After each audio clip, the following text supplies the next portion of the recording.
Hello to everyone. Welcome to All Things Real Estate with Rochelle. And I have a very special guest today. Choosing the right custom home builder is one of the most significant decisions any client has to make. And today we have a very special guest, Conner from CB Built. He is a custom home builder here in Billings, Montana. Welcome, Conner. Great to Yeah. see you today. Well, thank you for having me, Rochelle. I really appreciate it.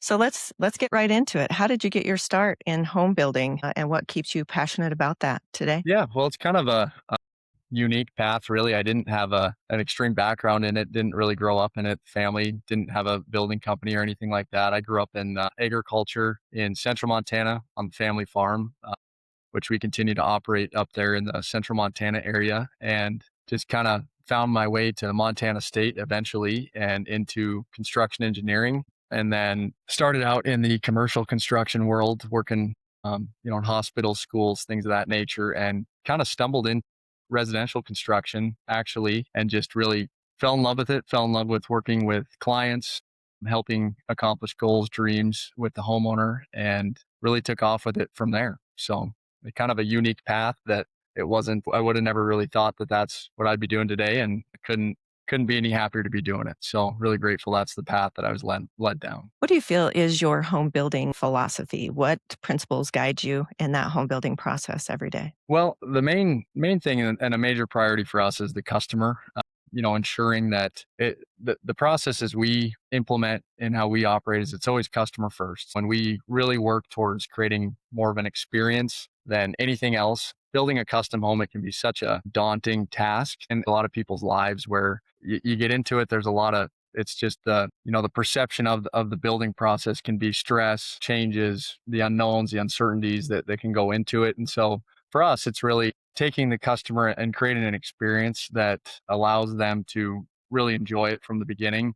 Overall, that's primarily what we really strive to do is create a really unique experience with the customer. Communications, very important to us, transparency, how we operate, just ensuring the customer is always informed, acknowledged. On the financial side, we really hone in and care about that as well to really minimize the amount of changes, the amount of impacts, the surprises that can coincide with this building process. When you go into building a home, the last thing you ever want to get into is we have this number that we're targeting when we start the project, and all of a sudden we're several hundred thousand even over budget.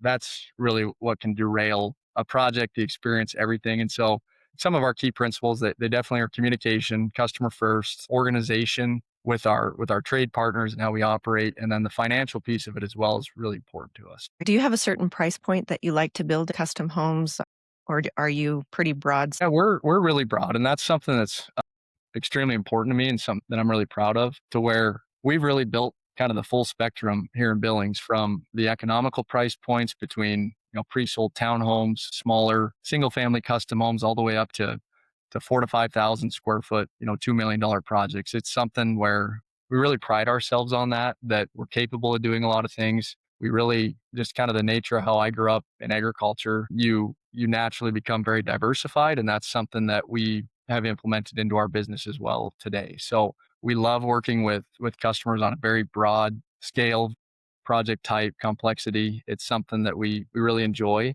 And every single one of the projects gets the same level of detail, same level of care, attention to each customer, to each individual. It doesn't matter if it's a $400,000 home or a $2 million home. It's a major life investment, major life goal to be doing this, that we take a lot of pride in, to make sure that experience gets curated the way that it should. And so we've done a multitude of projects in the market, ranging from 385 to close to 2 million at this point. We've done a handful of multifamily projects, spec homes, custom homes, a lot of different diverse project types that give us a lot of tools in our firm that allow us to help meet different budgets, different goals. Because even if you're at the $400,000 price point, of course, budget's very important, and we have to get very creative with how we plan that. But even as you get into $700,000, $800,000, that's still a price point today where you still have to get super creative to make those budgets work, to allow the customer to get as much out of that dollar as we possibly can. So even as we scale on the dollar range on the project,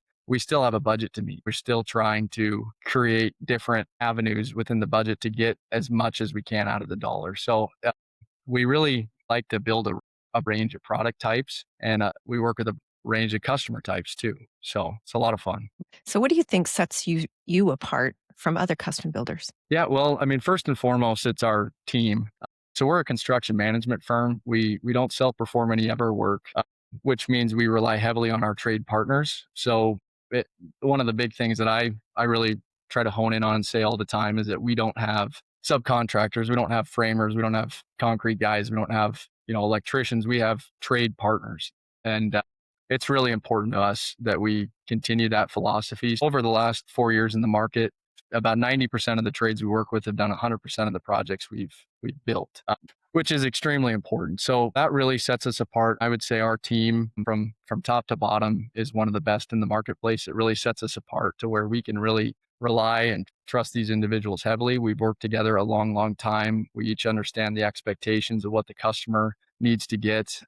And at the end of the day, we're only as good as those that we work with. And that's what really dictates and sets the tone for the experience the customer is going to get. Very, very proud of our team of trade partners that we work with. I would say we're very complete on that side of things, because the most important things in a project, right, that we're always striving to hit is quality, schedule, and budget, right? And so quality is kind of at the forefront always, that we always want to make sure we're accomplishing. And without incredible trade partners, quality is going to naturally suffer or, potentially have issues. And that can really derail a project entirely. And so, very, very proud of the team of individuals and companies, vendors that we work with. So that certainly helps set us apart. And then secondly, I would say it's our communication and our transparency of how we communicate with the customer from the very beginning of a project. It's very communicative.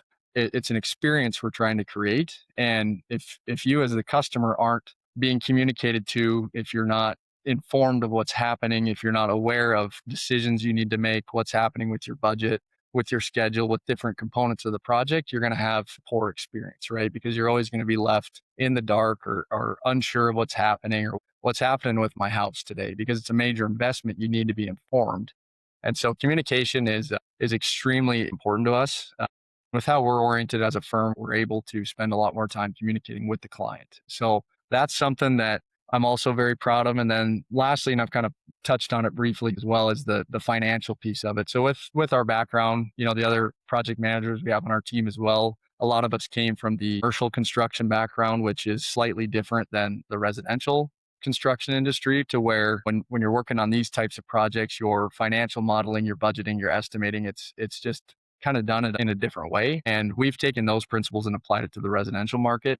So again, we're just very thorough financially with how we estimate, with how we budget, with how we plan jobs, to where, when we give the customer a number up front, whether it's a set of plans we design and curate with them, or whether it's a set of plans they bring to us, it's a number that the customer can be very confident in, that everybody knows that within plus or minus 5%, that's the number we're going to deliver on the project, unless the customer makes decisions that enhance that budget. So the financial modeling is something that I definitely think sets us apart, to where we're very confident in the numbers we present up front, to where when we say that, we know that we can deliver that project for that price, regardless of gas price increases or whatever's happening politically in the world or different things like that. That's always a major concern for customers going into the build process. And what happens if, XYZ happens throughout the build?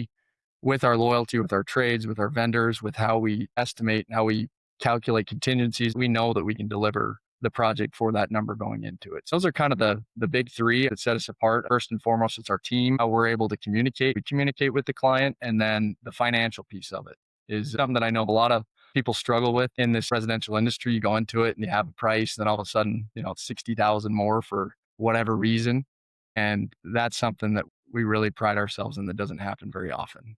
You mentioned that you've been in the Billings market for a number of years. Is this the only market that you have worked in so far? Primarily as a business owner, yes. I've spent time in Bozeman, started my career in the Bozeman market, working in commercial and then some really luxury residential projects in the Big Sky area. I'd spent some time on those, and then took a leap to Boise, Idaho for about a year and a half. I was there with my wife, Ashley, and that's really where I got into the residential space. So spent about a year and a half in Boise there, building just a vast array of really high-end luxury products in Eagle, Idaho, where it really gave me a unique perspective on just a wide net of demographic that was moving to that Boise area at the time, and still is happening, to where the design components, the architectural styles, the interior design, the finishes, was able to observe and learn and implement and install and coordinate a lot of unique products that you don't see every day in Billings. But it really gave me a fresh perspective of what can we do here in Billings that's different that other markets are doing. So learned a ton in the Boise, Idaho area, and had a lot of fun doing it there. Walk me through the process then. As a real estate agent, I have clients that I refer to builders. Walk me through that process. What's that going to look like for my client? First and foremost, when typically whether your client's set on building from the beginning, or maybe they're wanting to look at existing homes within a certain price point, maybe it doesn't exist, or maybe they're coming to you because they want to build and they have the trust and level of trust in you to know that you'll connect them with someone that'll really take care of them. First and foremost, we get connected and we sit down together as a team. And that's really what's one thing I really hone in on, is that it is a team. It's you and your client, it's us and our individuals and our resources that we work with. And we team up and we go at this together. First, it's analyzing and identifying the land. That's step number one, and what drives kind of the entire process, the design, the budget, everything. And maybe the client has land already. Maybe they're looking for it. We're happy to help identify land if needed. If the lot's already there, that makes it a little easier. And if not, we'll spend a little bit of time identifying, looking for land. But then once we kind of hone in on that, we really like to sit down and have a macro big picture discussion on what's the budget, what's the style that we're going after, what's this overall square footage goals, the garage goals, the backyard goals, the bed bath combination of goals, what's important in this process. And from there, we go into the design component of the project. Maybe the client already has a set of plans, maybe they don't. If they don't have a set of plans, we're here to help curate that and go from there. It's really identifying land, and then getting into the design piece of the project. And from there, we get into the estimating and budgeting process. From there, we go into the financing process. We have a lot of resources on that front too, with local lenders that we're able to help connect individuals to. And from there, it's getting going and getting the house built. It's a really fun experience, fun process. The whole construction experience, construction loans, draws, all of that can be quite intimidating to a client, especially if they've never done it before. How do you walk them through that process, or how do you handle that process for them? Yeah, so same thing. We try to make it as organized and clean as we possibly can. With the budget that we put together with the client, it's very detailed. It's broken out through CSI codes and divisions of materials and products, all with different line items. We have a very extensive list of line items on our budgets. When we put a draw together for the customer with their lender, it's very broken out. We have a front sheet that incorporates the trade, the subcontractor, the contact information, the line item, the amount, the invoice number. It's all very detailed and broken down on one front summary sheet. If the customer is unsure what it looks like, they should be able to take that sheet, compare it to the budget that they have, and it should all match up in a concise way. And then behind the summary sheet, we have a list of all the actual invoices that coincide with the project. We really try to make it as simple as we possibly can for the customer, for the lender, to analyze that information and approve it really quickly. Because on our end, we're wanting that to be approved as efficiently as we can as well, to get our trade partners paid as efficiently as we can and not have a delay in that process. It's very simple. It's another thing we'll go over up front in the process of how that works, how that looks like, and how we operate on our side. And we try to make it as transparent and as simple as we possibly can, so that the customer's not sitting there late at night trying to review this thing, questioning everything about it, right? It's supposed to be really simple, and it should coincide with what's happening on the project, that month. So we do a draw typically once a month at the end of the month. And commonly it's just the work that has occurred that month. And we're communicating with the client through different pictures, text messages, phone calls, daily reports and logs throughout that month, to where even, no matter if the customer lives out of town or in town, they're at the project site, they're not, they're going to be aware of what's happening on the job every single day. And if not every single day, it's definitely a couple times a week we check in with what's happening, to where you get that draw and it's super simple to review. It all makes sense. It matches the budget. We also send an updated budget with the draw, so they're able to see actual costs in the budget and how they coincided with the original estimate, to where it should be a super simple process to look at. I've been in the industry since 2003, and I can speak from experience that final number changing at the end is quite frightening to a client. It sounds like you really keep them informed during the whole process. Are you the primary point of contact in any of these Yeah, yes, transactions? yeah, I am. Yep. From the on the financial budgeting side, I'm the primary point of contact, and we do try to keep the client as informed as we possibly can. And the reality is that things do change. Our Mhm. minds change, decisions change, what we'd want to put into the project changes. And so how we estimate is we have an original estimate that we go off of at the beginning of the project. And that's where it's like sitting down before we go make any real selections outside of just having generalized conversations, kind of what our expectations are in the project. We put together the estimate, and then once we get the contract signed, financing is in place, and the project starts, we move everything over to projected costs at that point. And that's where things really start moving. That's where we have some contingencies in our concrete lines or our framing lines, or we're budgeted for 60,000 on the cabinetry package, and the appliances and all of our different allowances are over in the projected column. And then as we get into it, we actually start making decisions. It's where in real time we can see both individually and overall macro on the budget of how things are adjusting. We might have a $60,000 cabinetry line item, and we might come in and make an actual selection at 45,000. So then there's a $15,000 savings. If we're going 15,000 over on our countertops, instead of saying, shoot, what are we going to do? We can already identify very quickly that we saved that 15,000 or we made up for it in a different line item. So that's how we try to communicate before we have a big surprise. If there is a major overage on a selection we make, we're going to first sit down and really try to look at where can we accommodate this somewhere else in the budget, so that when we come to you, we can say, hey, we did go 15,000 over on cabinets, but it's what we love. It's what we want. We just found 15,000 in savings somewhere else in the project. So let's feel confident about moving forward and locking in this selection and decision. So, but yeah, I'm the primary point of contact. We do have two project managers on our team that are also very involved in the day-to-day and overall experience for the customer as well. We all kind of handle a different component of the project, but it allows all three of us to make sure your project has care and attention 24/7. So there are more points of contact that the customer would communicate with and work with throughout the process, but I'm always there. What do you think is probably the primary cause for delays in the building process, and how do you handle that? I would say, of course, delay number one would be your trade vendors or trade partners, inefficiency in scheduling. For example, if we're starting a project and concrete subcontractor or framer or whatever can't get to the project for XYZ weeks or times, kind of whatever. And so it's really that's primarily one major component of it. So us having, again, being organized and communicating and having the loyalty to our trade partners, it's ensuring that we always have a level of commitment to them as we go into the project, and ensuring we can kind of line them up to where there's never a massive delay in the actual schedule itself. So that's a major one. Secondly, it's decisions made. So, one thing that we try to do to really be efficient and organized on our scheduling is that with the customer, certainly before we dig the hole up to when the foundation's in. So that's pretty much a 60-day window of kind of when we get a contract signed and when we're ready to have a framer on site.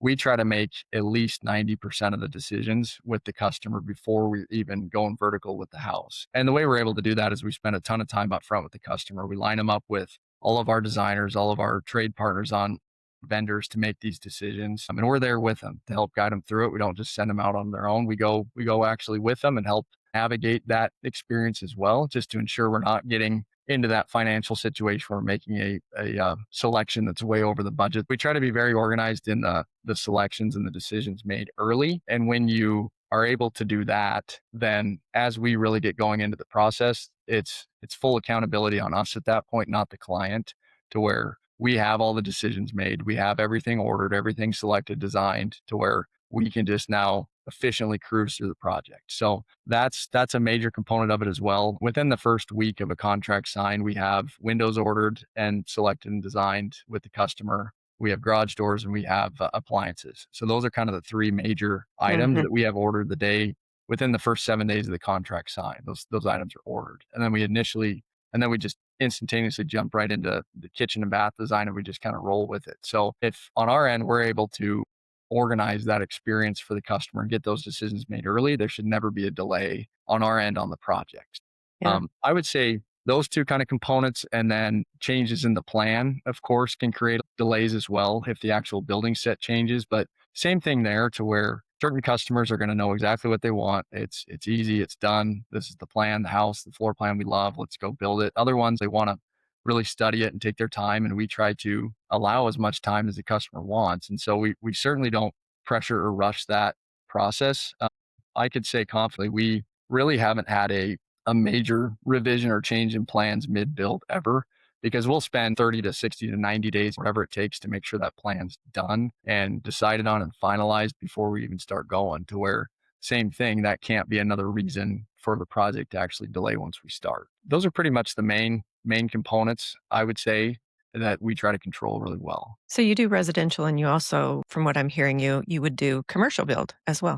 We would, yeah, yeah. Okay. Have, like I said, experience in that in the past, and we've done a lot of multifamily construction here in Billings as well. That kind of toes the line of commercial or residential, and it's we definitely would do that as well. Absolutely. Have you had a standout project, a house that you've built that just really has resonated with you and stuck with you? Any standout stories? Yeah, I mean, definitely proud of all of them. I think they've all kind of stood out in different ways. We've continued to try new things, which is a lot of fun. Like for example, one that really does stand out to me is one of the most recent ones we did, where it's not the typical project that we normally do, but it was a 1,700 square foot home with a client that had a very tight budget and a very tight timeline, that had never built a house before. And so that one was a lot of fun, to where, they came to us, they never even dreamt of the ability to build a home. They never even thought they could do it. And they reached out and we said, let's find a way to do this and help accomplish this goal and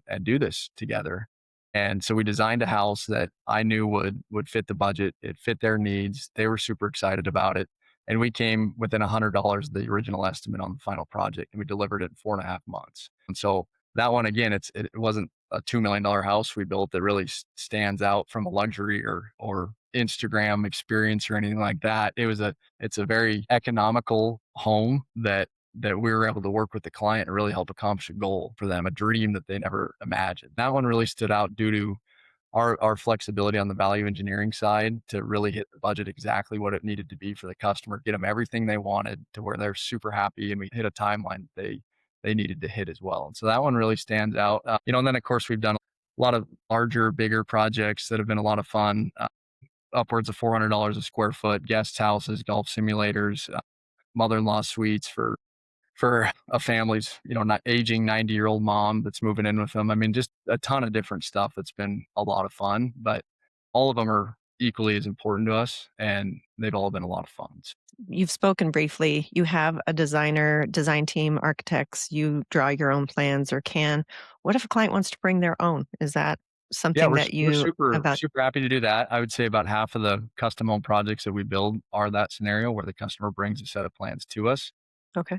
And it could be a set of plans that they've spent 12, 18 months working on. They've fallen in love with it. We'll go build it. We're doing 2 projects right now where that's the case, where they came with a set of plans they spent a lot of time on, and we rock and roll from there with them. So we can handle it a multitude of ways. We've also done a multitude of projects. We're doing one right now where the customer did bring us a set of plans with a budget, with a goal in mind. And quite frankly, it was unfeasible for that set of plans to meet that budget.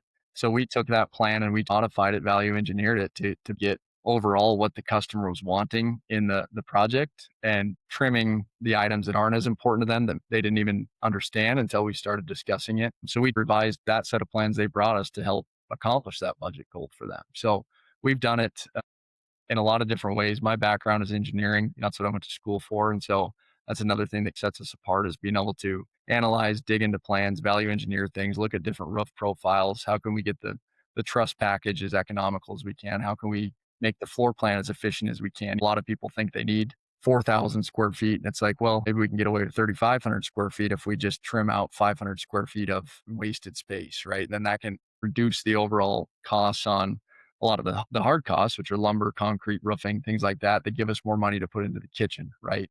So we try to be very creative with that, with the set of plans. And I would say it's about 50-50, whether the customer brings us the plans or we help design it with them. From doing real estate in the Billings area, from an engineering aspect of it, we have a variety of soils in this area, from hydrocollapsible to hydroexpansive. How do you navigate that process in the building? Yeah, well, I mean, of course, each location in town's vastly different, from the west end of the Heights to Lockwood to everywhere. From lot to lot in Yeah, I mean, certain lot to lot, even in subdivisions. the same Mhm, neighborhood, it's different, mm, and so the subdivision might have a subdivision-wide soils report. It might be a subdivision that's had 20, 30, 40 homes built in it. It might be a brand new one. Always something we offer is a site-specific geotech report on the lot. That's about a two to $3,000 line item that we would come in and drill our test pit and get a really good idea of what's actually under the soil in your specific lot. Because, like you mentioned, from one lot to the next, it might be different in this community. And so we'll do a site-specific geotech report. We'll get a recommendation from them on kind of what the level of risk is with each different foundation type. And then as we're designing plans, we can either incorporate a structural engineer or not. It depends on whether it's required or not in different parts of the community. And once we take all that information, it's really, again, communicating with the client what the pros and cons and the risks are of each option, how they correlate to the budget, how they correlate to the potential settlement issues that could occur maybe in 5 years, 20 years, 30 years, versus how that correlates to the actual upfront cost today. It's a decision that obviously has a lot of talking points in this community because there's mhm, been a lot of controversy or issues with it over the last 10, 15, 20 years. It's a decision that the customer needs to feel comfortable with. We kind of guide and provide our recommendations on what they should be doing, but it's always a decision that we leave kind of open ended to them while getting them enough information for them to process and make their own decision. It needs to be one that they're comfortable with. And there are different levels of risk with each avenue we could take with it. mhm. So in that process, do you find that you're doing, more overdigs or peering, or what is your most common build? We do a lot of over excavation. We primarily build on the west end, where typically that's a method that works really well. It really depends on the size of the home too, and the weight, and the load bearing that's carrying with it. But primarily, we're doing a lot of over excavation projects. But over X works in a lot of scenarios. If it's a one level home that's the load spread out really well, bringing that structural fill in, it's usually a really good option that's going to protect the investment long term, and it's also going to be budget friendly up front. Well, and if you're doing geotechnical reports lot by lot, such a good thing that you're doing for your clients, doing a lot by lot like that. Drainage is a major component, kind of whether you peer a home or you over exit. The Mhm, builder and the homeowner need to control the drainage. That's getting positive drainage away, grading away from the house, ensuring our downspouts are always there. It's not tearing them off because we don't mhm. want to mow around them. It's how do we design the landscaping to ensure the downspout isn't an inconvenience while we're mowing, type of thing, and just ensuring we always have positive drainage away from the house. And that's a major thing. No matter what foundation type you do, if we have water sitting against the foundation 365, you're going to have an issue, whether you're on piers or not. Yeah, and most people don't realize that concrete is permeable, like water can seep through that concrete wall. Yeah. I try to mention often that water is the biggest nemesis to any home, whether it's built, being built, what have you. Downspouts, I did a showing one time, walked into the house and they had had a lawnmower come, landscaper come do the lawn, and they had flipped the downspout up and left it up. And then we had a really substantial rain where we got an inch of rain in a very short period of time. And when I walked in, the basement was full of water. So Yeah. from one downspout being Right. lift Yeah. it up. So water's a huge thing, and taking care of that property after the fact is incredibly important. How do you vet your subcontractors? I happen to know I'm gonna get a little personal on this one. I know one of your subcontractors is my son-in-law that does some of your concrete there. How do you vet your subcontractors, the trades that you use? Yeah, well, I mean, Billings is such a small community that there's a very large possibility that I know somebody that I trust very well that has known or worked with these individuals that they know very well, or they positively or negatively, right? And so, fortunately for us, out of the get go, I was blessed with a lot of really good ones right away, to where we've had a lot of consistency in who we've used over the years. But when we are identifying and looking for somebody new, it's making a few phone calls. I'm on the Home Builders Association board here in Billings, and so very good friends with a lot of the different builders in the community, to where you can call a handful of them and say, have you worked with this guy? Have you not? What have you heard? Different things like that. To where if those are reputable people I trust, that have interacted or worked with them in the past, that's something that the best reference point you could probably get. If we're trying out somebody new that we haven't seen a lot of their stuff, we'll kind of ask what projects you've done. We'll try to go drive by, take a look at their work. But it's really just calling around, banks, lenders, different builders, and really vetting the process of how they work, how they operate. And of course, I initially sit down with all of them. If we are trying somebody new out, it's a 30, 60-minute lunch for sure of just figuring out who they are, how they like to operate, what our expectations are, what they've done in the past, and going from there with it. So it's really important. And like I said, we've been extremely fortunate to have a lot of continuity. But as we've continued to do new projects, different projects, more advanced things, we've had to bring in different specialty trades to where usually they're going to have a list of people that we do have some sort of common connection with that I've met or interacted or worked with in the past, where I can make a phone call and know really quickly whether it's going to be a positive or negative experience for us and our customers. Do you typically recommend then to your clients as they're building a contingency budget, to kind of pad the budget a little bit? Do you give that expectation up front, or because you're so organized and everything is so clarified, do you feel like you need to do that? Yeah, well, we always do. I mean, because things do fluctuate. Materials prices fluctuate, all these different things. But how we do it a little differently is a lot of lenders, a lot of different banks, they'll require like a 10% overall contingency. We definitely don't ever get that extreme with it because we should never need that. We'll put in a small overall contingency. Maybe it's 5 to 15,000, not 80. But what we do is like in the variable price components of the project, from lumber, concrete to excavation things, or we're buying materials that can fluctuate, we actually put small contingencies within those line items. So when you're analyzing a bid between us and a competitor of ours, it might look like our concrete line item, for example, could be 2,000 more. Well, we have a $2,000 baked in contingency into that cost code that accounts for concrete going from 175 to $181 a yard 4 months later, and we're actually getting into the project. So usually we don't have to use it, but we have those kind of baked in throughout the budget as well that help kind of compensate that. And then always try to put, like I said, at least a $5 to 15,000 kind of float in there too. But everything that we use or don't use, it gets passed on to the customer. So if we just zero that out, or we do want to have it in our back pocket to say, here's the cost plus 15,000, we're still comfortable with that number. Now we can more confidently and comfortably make that selection on appliances that goes 10,000 over or something like that, because we really want this oven, for example. So those are the ways that we try to be proactive that really ensure that we don't ever miss the initial budget goal with the customer. What type of client is the best fit for you? I know sometimes working in real estate, things don't always mesh. What is your the client you work well with? All of Good. them. Yeah. No, it is something that, again, we try to be very adaptable to the customer. I mean, each individual is vastly different, what their goals, what their expectations, what their needs are out of the project. And right now we're working with 12 different customers, and from one to number 12, they are vastly different people. And that's something, again, we try to pride ourselves on, is that we can be adaptable to that customer and to the client needs. They all have a different set of goals and what they want out of the experience, and we try to accomplish it no matter what. So, I can't say that one is better than the other. I mean, they're all different. Each customer has different pros and cons, just like each builder does. And so we try to be adaptable to the customer and create the experience that they're after, which is different than the next one we're working with. We're fortunate to have an extreme amount of great customers that we're grateful to be working with. But like I said, they're vastly different. Each project we're doing right now is vastly different. So all of them are a lot of fun, and we love working with all of them. CB Built, you are the sole owner of CB Built, is that correct? Correct. Yep.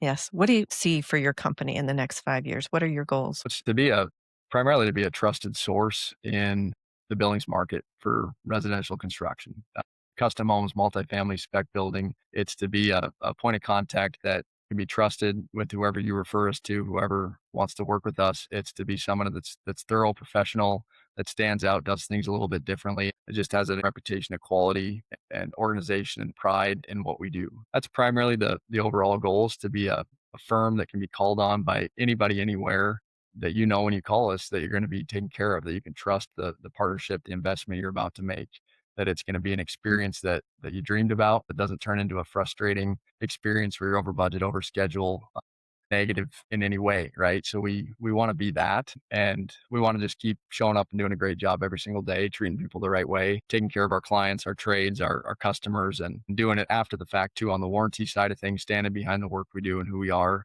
and really just continuing to grow that way. And the overall attitude, the overall vision is to show up, work really hard, do the right thing, treat people well, and be transparent, communicate, and create a great experience. And I think the rest will kind of take care of itself. Yeah. You mentioned warranty. Do you offer some type of warranty for the houses that you build? Yeah, state laws standard to have a 1 year warranty, but that's something we really pride ourselves on too. It's standing behind our work and who we are and what we do, whether it's within reason, of course, whether it's 12 months later, 14, 18, 16 months later, if it's something that we're able to help the customer go to bat on and fix, we're there to do it. That was a recent one we did where it was a pre-sold that we worked with the realtor on. You know, we recommended that they go get a third party home inspection on the project, and we were there physically during the after the inspection to walk it through with the client and their agent. And that's it was kind of said to me is just a unique thing where you haven't seen a lot of that before, where the builder shows up and wants to be there. It is that attitude of, we stand behind what we do and we're here to fix it right away. And if we can be there and identify those things and get them done quicker that are wrong, we're able to make that customer experience a lot better when they move in. So yeah, it's something that we take great pride in. When you work with us, you know that we're there long after the fact, to go to bat for you and to stand behind what we do. We're not going to run from it. We're not going to hide from it. I mean, it's something I tell a lot of customers that no matter how good we are, how perfect we are, or not perfect, building a home, whether it's 400,000 or 2 million, there's 100 to 200 plus people that are touching this throughout the whole thing. Materials are coming from all over the country, locally and nationally, and things are going to be wrong. Brand new appliances might work the first week you move in.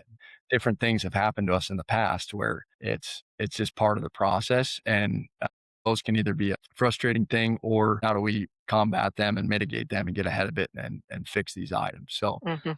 it's definitely something we stand behind. I know it's a major concern of a lot of people of what happens if we build this house and 6 months later nothing works, right? And that's where I'm here to say that there will be things that don't work, but it's your reaction and our attitude of how we fix them, not saying no, it's going to be perfect, right? So it's definitely something we take great pride in. I think from a real estate or realtor perspective, I have found some of my clients, especially when they're doing new construction, think I don't need to have an inspection. And what I have valued the most in the especially custom home building realm of the process is typically I recommend that inspection. We do the inspection, and for those conscientious builders, I literally just hand them the inspection report and they work it like a punch list. Because, like you say, even the most conscientious builder, there's 200 people on that site and something can happen unbeknownst to even the most meticulous builder. So those things do happen. And just because it's brand new construction doesn't mean that it will be perfect. And I really value the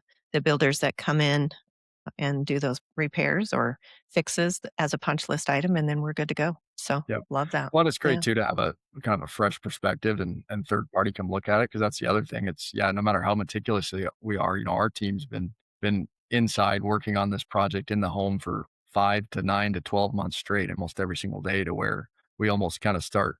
You do get some sort of tunnel vision sometimes where we're not even aware of some of this stuff because you are so in tune with the entire thing to where maybe we're not seeing that specific little detail or something. And so just to have a fresh set of eyes in at the very end to catch little things that maybe our team overlooked is something we value and welcome with open arms. I think it's great for everybody. So let's get personal. You said your family is from Montana. You grew up here. Tell me about where you grew up. Yeah, so I grew up in central Montana, kind of near Lewistown. We grew up on the family farm up there. So grandma, grandpa moved to Denton a handful of years ago. And my dad took over the farm 45 years ago. At this point, I grew up in agriculture in a small town, had 4 kids in my high school class. Very unique way to grow up. It teaches you to be adaptable, to work with other people, to work with your neighbor, to treat people the right way. Because if you don't, I mean, there's only 200 other people in the town, and you're not going to have a lot of friends. And so it's a great way to grow up. And growing up in agriculture, you're taught to naturally be a problem solver because you're not going to have a lot of resources at hand when you're in the middle of nowhere. So you have to get super creative on how to solve problems and go about your business. And so that's kind of how we grew up. Married to a, a girl from Dillon. So Ashley is my wife. She grew up on a ranch in Dillon. They still operate the ranch there, and we're involved in that as well. And we love being a part of the family ranch there in Dillon. She's got a couple siblings that we're all really close with that we really value and care about, and we spend a lot of time with our families on both sides of the on my family and with her family. It's something we really love to do, and so agriculture is a major piece of me and our life and who we are. And then Ashley and I have two daughters. We have a 2.5-year-old and a 6-month-old daughter. So that keeps us plenty busy as well. But Congratulations. How do you balance in that work life, personal life? Because that's a busy dad with two young ones like that, 2 years old and 6 months old. How do you yeah, well, balance I that? mean, like I said, it's just I got a great partner in life, Ashley, that really helps take care of a lot of that. But it is a balance. And I was talking about that with another guy this morning. You do have to balance it the best you can. I mean, it's really being intentional with your time. When you're at work, you're working hard, you're trying to be as efficient as we possibly can. And then it's blocking out time to be intentional with your family as well. It's easy when you have a great support system at home, to take care of it. And but yeah, it's a lot of fun. It is a lot of you're getting pulled in a lot of different directions from clients, trades, different business activity, farm and ranch, and wife, kids, the whole thing. It's a little hectic, a little crazy, but we wouldn't have it any other way. It keeps us busy and keeps life fun. Do you come from a big family? Several Yeah, siblings or I got 2 siblings, so there's 3 of us. It's not a major family, but we're all very close. Brother, just moved back here to Billings with his wife, and then my sister and brother-in-law have lived here for a couple years. My mom and dad are in town a lot, so really fortunate to have a really close, tight-knit family, and it's the same on Ashley's side of the family too. They grew up in family agriculture as well, and when you grow up in those environments, I Mhm. mean, you grow up together, you grow up working together, you grow up spending a lot of time together, and so it's kinda naturally really important to be with your family a lot and do things together, and so both sides of Ashley and I's life, we're very tight-knit with how we do things, and she's got 3 siblings over there, and we spend a lot of time with them as well, so So to finish up here today, Connor, what would you say to a person that's watching this podcast today? They're looking at different builders. What would you say to that customer that's looking at you and trying to decide between you and another custom builder? well, I mean, what we could say is that there probably are a lot of, emotions, feelings for that customer trying to make the decision, a lot of unknowns, whether they built the house before and had a good or bad experience, whether they've never done it at all in their life. It can be a unique thing that just is a information overload, financing, the plans, the design, what cabinets are we gonna do, what's the budget gonna be, how long is this gonna take, all these different questions that get posed in people's minds as they go into this process. And what I can say is that when you come work with us, we're going to take care of all that. It's going to be a positive experience that we do what we say we're going to do from the very beginning, and the customer can trust that. We pride ourselves on building trust with the client very quickly because we do what we say we're going to do from the very beginning. You do that once or twice in the first 2 weeks, it builds a strong level of trust. And so really that really is what sets us apart, is that the way we communicate, the way we organize the project, the way we involve the customer to create the experience, it's one that's going to be positive no matter what. Even as we go through issues, we're gonna maintain the positive culture the entire time, even if we have a conflict with the client or a subcontractor or a delay or anything. We're gonna figure out the solution to it, not hone in on the problem, and we're gonna create the solution. And we're gonna move forward, and we're gonna still maintain a positive experience for the customer. So that's really what I could say, is that when we when we go into the project to when we finish, I mean, that's something that I really do pride ourselves on, is that we remain friends, remain colleagues, remain a really good relationship with the people we've worked with long after we're done with the build. That can be uncommon in this industry, and that's something that we really pride ourselves on. And so I can confidently say it's going to be a positive experience that's going to hit the budget, it's going to hit the quality, it's going to hit the schedule, and it's going to create the experience that you think it should be. I do want to thank you for your time today, Connor. And again, for everyone watching, this is Conner Bokma, the sole owner of CB Built, and he's looking forward to working with you. Thanks again, Connor, for visiting with me today, taking time out of your busy schedule to have a discussion with me about all things real estate. Awesome. Have a good rest of your day. You all take care.